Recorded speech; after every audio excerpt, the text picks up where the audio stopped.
আসসালামু আলাইকুম ওয়া রাহমাতুল্লাহ। আবু সাঈদ মুক্ত শেষ হয়নি যুদ্ধ, আমাদের সংগ্রাম চলবে। কথা বলেন ঠিক? আমাদের সংগ্রাম আওয়ামী লীগ নির্মূল না হওয়া পর্যন্ত আমাদের সংগ্রাম চলতেই থাকবে। সংগ্রামী ভাইয়েরা আমার, আজকের এই উপস্থিতি প্রমাণ করে যে আওয়ামী লীগের এই লকডাউনকে এই জনগণ প্রত্যাখ্যান করেছে। আওয়ামী লীগের এই কর্মসূচির সাথে এদেশের তৌহিদি জনতার কোন সহযোগিতা না। সংগ্রামী ভাইয়েরা আমার, আমরা শেখ হাসিনার লেডি ব্রাউন নেত্রী শেখ হাসিনার কথা বলতে চাই।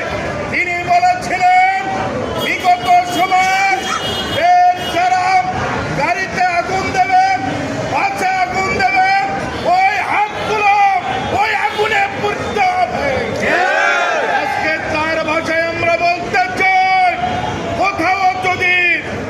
কোথাও যদি কোনো বাসে অগ্নিসংযোগ করা হয়, ওই অগ্নিসংযোগকৃত হাতকে ওই আগুনে পুড়তে হবে। কথা বলে ঠিক? সংগ্রামী কলেজবাড়িবাসী, প্রশাসনের উদ্দেশ্যে একটি কথা আমরা সুস্পষ্ট বলতে চাই।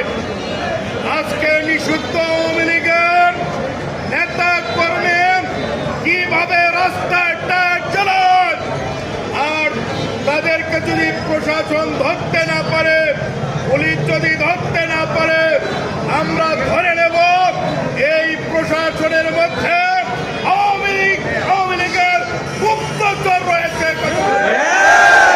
অবিলম্বে এই নিষিদ্ধ সংগঠনের জঙ্গিদেরকে গ্রেপ্তার করে আইনে শপথ করতে হবে।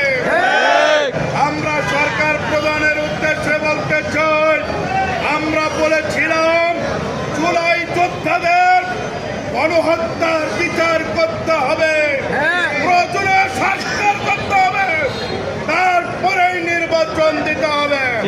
সংগ্রামী ভাইয়েরা আমার, আগামী দিনে এই ষড়যন্ত্রকারীদের দাঁত ভাঙা জবাব দেওয়ার জন্য যখনই যে কর্মসূচিটা আসবে, তখনই আমাদেরকে মাঠে চলে আসার জন্য প্রস্তুত থাকতে হবে।